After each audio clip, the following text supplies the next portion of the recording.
भाइयों और बहनों, आज मैं एक ऐसा विषय आप लोगों के समक्ष लेकर आया हूं जिस विषय पर वर्षों से विवाद चलता हुआ आया है और आज भी काफी लोगों के मन में इसकी शंकाएं।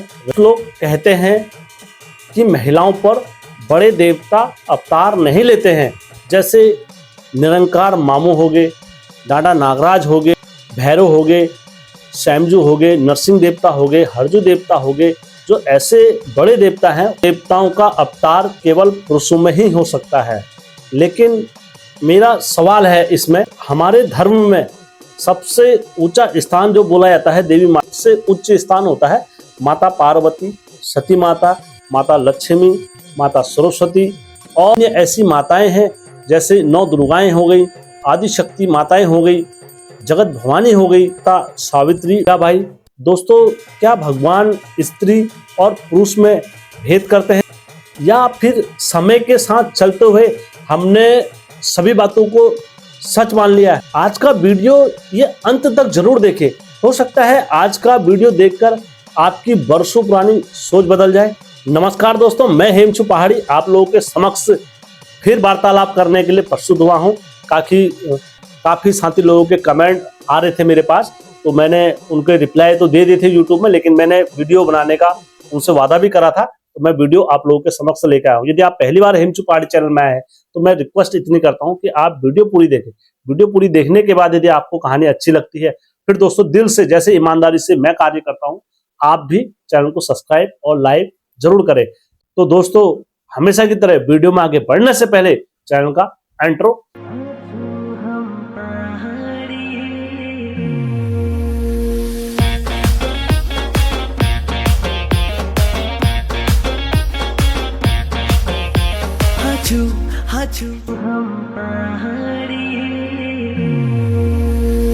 जय बिरकारा बजरंगी, हर हर हर हर हर हर हर हर महादेव। आप सभी भक्तों पर महादेव की कृपा और बजरंगबली का आशीर्वाद हमेशा बने रहने चाहिए। दोस्तों, सत्य घटना में आगे बढ़ने से पहले मैं आप सभी से रिक्वेस्ट करता हूं कि यदि आप लोगों के पास भी कोई ऐसी कहानी या देवी देवताओं से रिलेटेड ज्ञान कुछ भी है, आप हेमचू पहाड़ी के साथ साझा करना चाहते हैं तो अवश्य मेरे साथ साझा करिए। मेरा यकीन माने दोस्तों, मैं कभी भी उस ज्ञान को जो आपने मुझे दिया है उसे सत्य समझ के ही चैनल पर अपलोड करता हूं। तो दोस्तों, आज के वार्तालाप में आगे बढ़ते हैं। दोस्तों, सबसे पहले हमें इस विषय पर चर्चा करने से पहले हमें इतिहास को समझना पड़ेगा।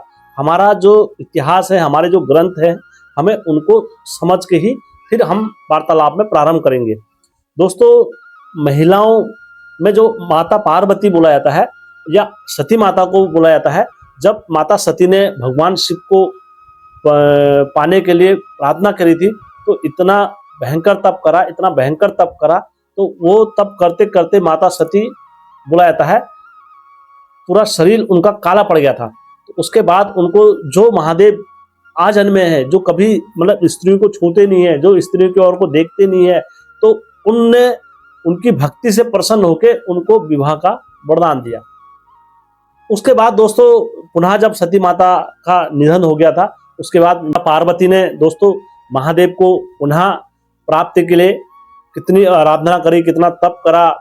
गिरिराज के वहां हिमालय की पुत्री बनके हमारे उत्तराखंड में दोस्तों पैदा हुई माता पार्वती। उसके बाद आज भी हमारे उत्तराखंड की परंपरा, लोक परंपराओं में माता नंदा देवी की यात्रा का जो हमें उल्लेख मिलता है, इसी कहानी का कहीं ना कहीं हिस्सा बोला जाता है। माता पार्वती के साथ उस पहलू को जोड़ा जाता है।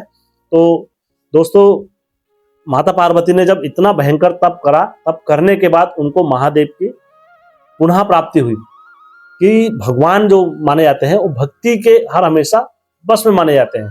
तो भगवान महादेव ने उनसे पुनः विवाह करके और उनको माता पार्वती को अपनाया है, क्योंकि ये हमारा इतिहास है, इसे हम अनदेखा नहीं कर सकते हैं। अब यहाँ से जरा सोचिए, यदि भक्ति का अधिकार केवल पुरुषों को होता तो आज पार्वती माता या सती माता, आदि शक्ति माता क्यों कहलाती? उसी प्रकार दोस्तों, भक्ति का मैं दूसरा उदाहरण देता हूं, सावित्री का। जब यमराज ने उनके पति के प्राण हर लिए, तो मुझे तो नहीं लगता यथा शीघ्र कि अभी यमराज ने किसी के प्राण छीने हो और पुनः फिर उनको वापस कर दिए हो। लेकिन उनकी भक्ति, उनके त्याग, उनको बलिदान को देखकर यमराज ने भी उनके पति को प्राणों को बख्शा और पुनः उनको जीवन दान दिया। दोस्तों ये भक्ति का ही प्रेम है। और दूसरा तो सबरी को देखिए दोस्तों, भक्ति का उदाहरण।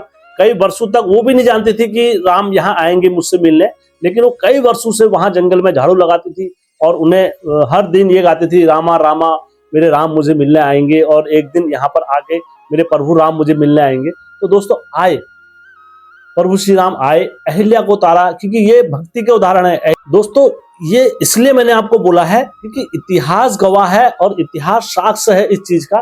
भगवान कभी स्त्री और पुरुष में भेद नहीं करते हैं, क्योंकि जो देवों के देव महादेव था अर्धनारेश्वर, क्योंकि उनका आधा शरीर स्त्री का है तो आधा शरीर पुरुष का है, तो अर्धनारेश्वर भी भगवान को बोला जाता है। तो इसलिए भगवान कभी भेद नहीं करते हैं स्त्री और पुरुष में, उनके लिए दोनों ही एक समान और एक तुल्य।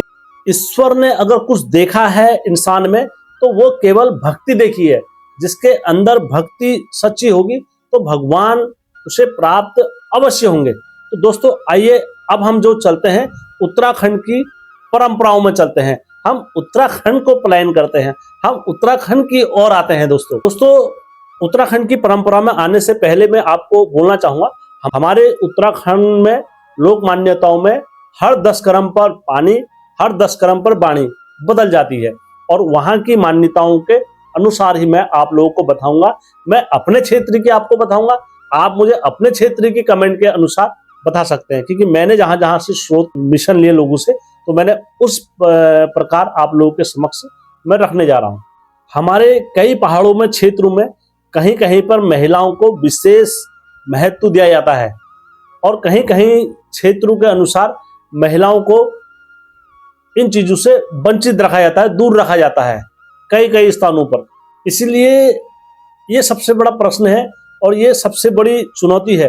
किसी एक क्षेत्र की परंपरा को मानकर उसे उत्तराखंड पर लागू नहीं करा जा सकता है कि ये पूरे उत्तराखंड की परंपरा है, क्योंकि हर 10 कदम पर परंपराएं बदलती ही बदलती है। यही कारण है इसमें वर्षों से बहस और विवाद चलती आई है और अलग अलग कारणों से इसमें लोग अपने अपने हिसाब से अपनी संस्कृति को प्रस्तुत करते हैं। आज की सबसे बड़ी गलती हमारे लोगों की क्या है कि किसी को यदि थोड़ा सा स्वप्न आ जाता है या किसी को थोड़ा कंपन आ जाती है या पूजा करते समय बाहु आ जाना या पूजा करते समय मन के भाव प्रकट हो जाना या उनके आंखों से अश्रु की धारा हो जाना, तो इसके आधार पर वो देवता बोल देते हैं, इस पर देवता प्रकट हो गया। लेकिन हमारे बुजुर्ग ऐसा नहीं करते थे, वह वर्षों तक उस व्यक्ति की परीक्षा लेते थे, उनकी सच्चाई और उनके वचन और उनकी बोलियां और उनका चरित्र देखते थे, फिर जाकर वो उन बातों को कसौटी पर उतारते थे और उन बातों पर विश्वास करते थे। लेकिन आज का समय और आज का दौर क्या हो गया है, बिल्कुल अलग हो गया है। आज का दौर सोशल मीडिया, धैर्य कम हो गया है और जल्दबाजी ज्यादा हो गई है। सभी को पता है कि जैसी देवता आ रहा है सारी चीजें उसके बोले अनुसार आप तुरंत कर दो। नहीं दोस्तों, हमारी पहाड़ों की परंपराओं के अनुसार यदि न्योतार पर किसी पर भी देवता प्रकट होता है तो पहले लेते थे परिचय, फिर करते थे खर्चे, क्योंकि आज के समय में सभी को पता है कि औलादें तो है नहीं ज्यादा, बच्चे ज्यादा है नहीं, किसी का एक लड़का है, किसी की एक लड़की है, तो जितना जोड़ा जाड़ा है सब लगा दो उन्हीं पर। तुरंत अगर किसी ने बोल दिया यह है तो करो भाई, मेरे पास पैसा है मैं कर रहा हूं। लेकिन देवता इस चीज को भली भांति समझते हैं और इस चीज को टटोलते भी हैं। दोस्तों ये मैंने इसलिए बोला है क्योंकि आज के समय में हमारे पहाड़ों में और हमारे क्षेत्रों में, देखो मैं किसी का सपोर्ट नहीं करता हूँ। जो हमारी संस्कृति होती है, जो हमारी पहाड़ की परंपराएं होती है, मैं वही आप लोगों के समक्ष रखता हूँ। ऐसे नहीं रखता हूँ कि कोई भी कुछ भी बोल दे।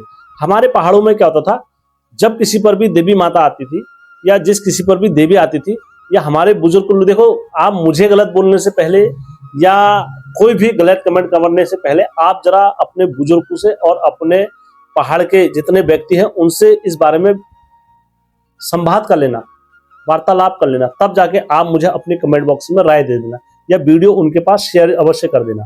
या मेरी दीदी बहनें जितने भी लोग देख रहे हैं तो वो एक दूसरे को शेयर अवश्य करें। क्योंकि पहले से क्या बोलते थे हमारे बुजुर्ग लोग, किसी पर भी देवी माता या किसी पर भी देवता, किसी पर भी कुछ अवतार होते थे तो बाल केशों को फैलाते नहीं थे। बोलते थे केश केवल उसी टाइम पर फैलाते थे, या तो उस पर कोई मसान नाच रहा हो, या उस पर कोई भूत नाच रहा हो, या कोई ऐसा पितर नाच रहा हो, क्योंकि उनको अगर वो बाल बधे हुए बालों में अगर वो नाचते हैं तो ये समझो उनके लिए बंधन हो जाती है। जो पितर भूत मसान वगैरह होते हैं उनके लिए बंधन हो जाती है। तो जब तक उनके बाल बधे रहेंगे तो उनके शरीर पर कोई ऐसा देवता अवतार नहीं ले सकता है। हमारे पहाड़ की परंपराएं हैं, ये मैं किसी पर थोप नहीं रहा हूं, आपका मानना नहीं मानना अलग जगह पर है। तो दोस्तों बोलते थे जब तक उसके केस बधे रहते थे उस पर कोई देवता अवतार नहीं लेगा, और यद्यपि आप उनके केस बधे रहते थे तो उन पर कोई ऐसी दुराचार शक्तियां अवतार नहीं ले सकती। लेकिन आज का समय केवल उल्टा चल रहा है, विपरीत चल रहा है इसका, देवी देवताओं का हमारा। कि दीदी बहनें क्या कर रही हैं, जिससे भी थोड़ा सा भी देवता देवी आने का आश्वासन दिला रही है तो केस उखेल दे रही है। जैसी देवता उन पर अवतार ले रहे हैं तो वो बालू को खोल देती है। लेकिन ऐसा नहीं होता था। मैं इस विषय पर पूरा वीडियो बनाऊंगा, आप लोग अगर कहेंगे तो दोस्तों अब यहाँ पर क्या होता है, हमारी जितनी भी उत्तराखंड की महिलाएं नाचती हैं या पुरुष नाचते हैं, कि उत्तराखंड में जितनी भी हमारी धोनी रहती है तो वहां कर परंपरा के अनुसार उनने वचन दिए होते हैं देवी देवताओं को। कैसे वचन दिए रहते हैं, जब वो जहां से, जैसे जब झांकर शैम से मामू को अपने घर लेकर आ रहा हूं, या जब झांकर शैम में मामू स्थापित हुए, या हरजू देवता जब स्थापित होते हैं तो उस टाइम पर उन्होंने, वहां के धोने वालों ने उनको वचन दिए रहते हैं कि हम तुमको यहाँ पर खाना खिलाएंगे, हम ही तुमको भोग देंगे, हम ही तुमको यहाँ पर समर्पित भाव से देंगे। हमारे कुल में से हमारी ना तो लड़की देगी, ना हमारी बीबी देगी, ना हमारे बच्चे देंगे, मैं दूंगा, मेरा लड़का देगा, तो पुरुष ही तुम्हारी पूजा करेंगे। तो उस विधान से वहां का नियम बन जाता है कि माताएं वहां फिर नहीं आती हैं और बहनें वहां पर नहीं आती हैं। और ये विधान सदियों से चला हुआ आ रहा है। क्षेत्रों के अनुसार कह रहा हूं मैं, अपने किसी पर थोप नहीं रहा हूं कि ये हाँ तुम्हारे वहां भी ये विधान होगा। तो ये विधान भाई हर क्षेत्र का विधान अलग अलग है, तो उस हिसाब से ये क्षेत्र का विधान क्षेत्र वाई और गांव वाई और शहर वाई ये चला हुआ आता है। तो दोस्तों हमारे क्षेत्र में बोला जाता है बड़े बड़े देवता, जो आज का विषय है, बड़े बड़े देवता स्त्रियों पर नहीं आते हैं। जैसे कई जगह बोला जाता है गोलू देवता नहीं आते हैं, लेकिन गोलू देवता के कई ऐसे रूप हैं जो स्त्रियों पर भी खेलते हैं। जैसे लगुली बोलते हैं, लगुली में साथ चले जाते हैं। गगनाथ जी भी हमारे स्त्रियों पर चले जाते हैं लगुलियों पर, गोलजू भी हमारे लगुलियों पर चले जाते हैं। और कई जगहों पर, कई क्षेत्रों में महिलाओं पर नहीं आते हैं देवता, ये क्षेत्रवाही है। और यदि किसी महिला ने उनकी परम भक्ति कर दी कि भाई मेरे अंदर देवता आए, तो दोस्तों फिर वो देवता को विवश होके आना पड़ जाता है। क्योंकि भक्ति, मैंने आपको शुरू में क्या बोला, भक्ति के आगे किसी की नहीं चलती है। भक्ति के आगे तो देवादिदेव महादेव की नहीं चली, भक्ति के आगे यमराज की नहीं चली, भक्ति के आगे किसी की नहीं चलती है। यदि किसी महिला ने परम भक्ति कर दी और उसने बोला कि ये देवता मेरे पर अवतार लेंगे, तो उसकी भक्ति के आगे वो देवता छीन हो जाएंगे, उनकी शक्ति के आगे वो देवता छीन हो जाते हैं। इसलिए दोस्तों आज का दौर ऐसा आ गया है कि अधिकतर पुरुष जो है वो कमाई और दारू और तामसिक भोजन की ओर बढ़ चुके हैं, और जो हमारी महिलाएं हैं, दीदी है और भुलिया है, जो तपस्या करती हैं, घर में जो साधना करती हैं, जो भक्ति करती हैं, वो ही करती हैं। जब भक्ति वो करेगी तो देवता पुरुषों पर कैसे आ जाएगा?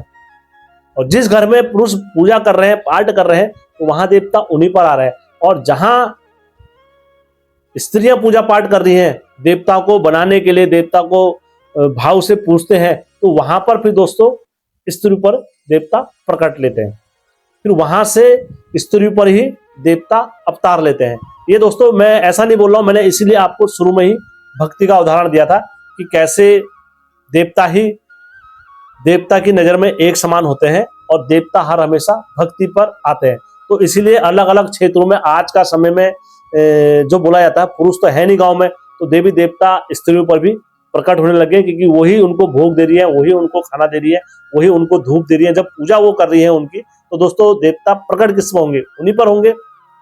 तो इसलिए मेरी बातें आपको यदि अच्छी लगी होंगी, या मेरी बातों में आपको कहीं पर टूटी या कमी कुछ भी लगी होंगी, तो आप कमेंट बॉक्स में जरूर मुझे बताएं।